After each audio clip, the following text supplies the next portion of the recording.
Numbers chapter 22. Balak summons Balaam. Then the Israelites traveled to the plains of Moab and camped along the Jordan across from Jericho. Now Balak son of Zippor saw all that Israel had done to the Amorites. And Moab was terrified because there were so many people. Indeed, Moab was filled with dread because of the Israelites.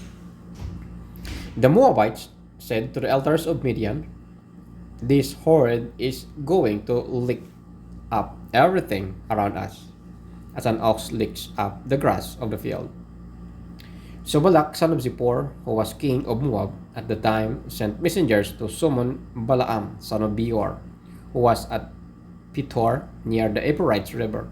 In his native land, Balak said, "A people has come out of Egypt. They cover the face of the land and have settled next to me. Now come and put curse on these people because they are too powerful for me. Perhaps then I will be able to defeat them and drive them out of the land. For I know that whoever you bless is blessed, and whoever you curse is cursed." The elders of Moab and Midian left, taking with them the fee for the divination. When they came to Balaam, they told him what Balak had said. "Spend the night here," Balaam said to them, "and I will report back to you with the answers the Lord gives me." So the Moabite officials stayed with him. God came to Balaam and asked, "Who are these men with you?" Balaam said to God, "Balak, son of Zippor, king of Moab, sent me this message. A people that has come out of Egypt covers the face of the land. Now come out and put a curse on them for me. Perhaps then I will be able to fight them and drive them away." But God said to Balaam, "Do not go with them. You must not put a curse on those people, because they are blessed." The next morning, Balaam got up and said to Balak officials, "Go back to your own country, for the Lord has refused to let me go with you." So the Moabite officials returned to Balak and said, "Balaam refused to come with us." Then Balak sent other officials more numerous and more distinguished than the first. They came to Balaam and said, "This is what Balak, son of Zippor, says. Do not let anything keep you from coming to me, because I will reward you handsomely and do whatever you say. Come and put a curse on these people for me."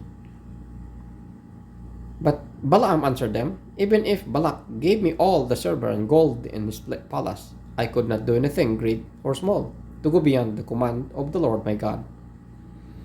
Now spend the night here so that I can find out what else the Lord will tell me." That night God came to Balaam and said, "Since these men have come to summon you, go with them, but do only what I tell you." Balaam's donkey. Balaam got up in the morning, saddled his donkey, and went with the Moabite officials. But God was very angry when he went, and the angel of the Lord stood in the road to oppose him. Balaam was riding in his donkey, and his two servants were with him. When the donkey saw the angel of the Lord standing in the road with a drawn sword in his hand, it turned off the road into the field. Balaam beat it to get it back on the road.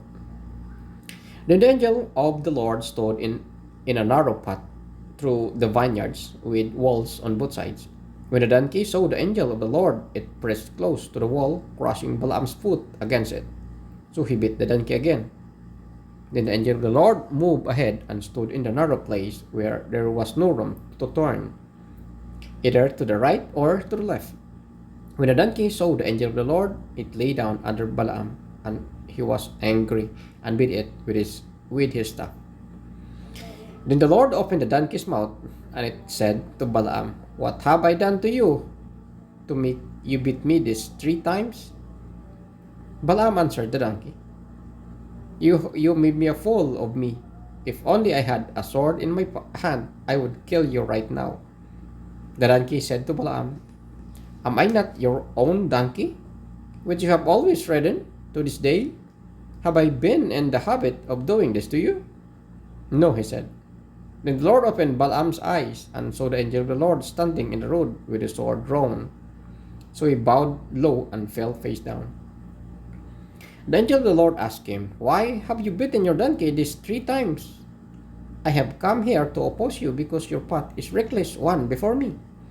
The donkey saw me and turned away from me these 3 times. If it had not turned away, I would certainly have killed you by now, but I would have spared it.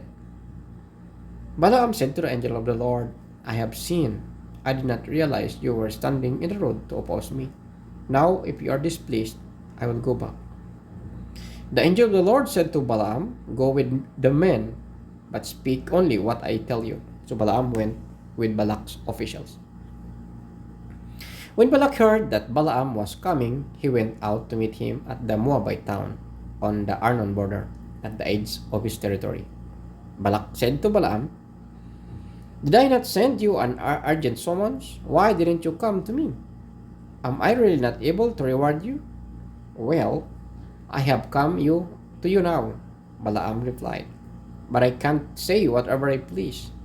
I must speak only what God's put in my mouth.